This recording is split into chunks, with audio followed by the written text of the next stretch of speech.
আমি সেকেন্ড ইয়ারে পড়ি, আমাদের তখন ছুটির টাইম সেকেন্ড ইয়ারের, আর ওই বিল্ডিংয়ের বাচ্চাটা এখন ছুটি হয়নি।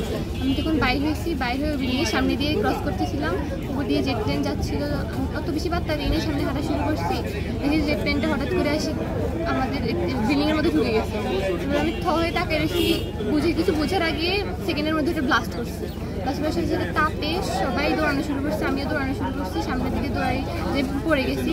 পড়ে যাওয়ার পরে কান্না শুরু করছি, কারণ কিছু বুঝতেছিলাম না।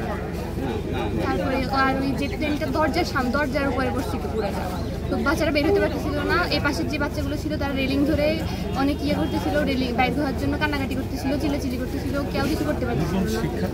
তারপরে একটু পরে ফায়ার ফাইটার্সরা আসছে, আর যখন ব্লাস্ট হয়েছিল তখন কিছু গার্ডিয়ান ছিল ওই বিল্ডিংয়ের সামনে বাচ্চাদের নেওয়ার জন্য দাঁড়িয়েছিল। তারা বাচ্চাদের জন্য ভিতরে ঝাঁপতেছে আগুনের মধ্যে। ওখানে কয়েকটা গার্ডিয়ান, 1-2টা গার্ডিয়ান মারা গেছে মেবি। আর এরপরে আর্মিরা আসছে, তারা গেট ভেঙে গেটকে স্লাইডের মতো ইউজ করে 3তলা থেকে বাচ্চা নামাইছে, রেলিং ভাঙছে। অ্যান্ড সেকেন্ড তারা ফ্লোরের বাচ্চাগুলো বের করছে। ওদের অনেক বাজে অবস্থা ছিল, ওদের গা পুড়ে গেছে পুরাটা, গায়ে এক ফোঁটা চামড়া নাই, জামা কাপড় নাই, চুল পুড়ে গেছে, চোখ পুড়ে গেছে, কারো হাত নাই। আমাদের বুয়া 2 খণ্ড হয়ে গেছে পুরা, অনেক বাজে অবস্থা ছিল, বলার মতো না।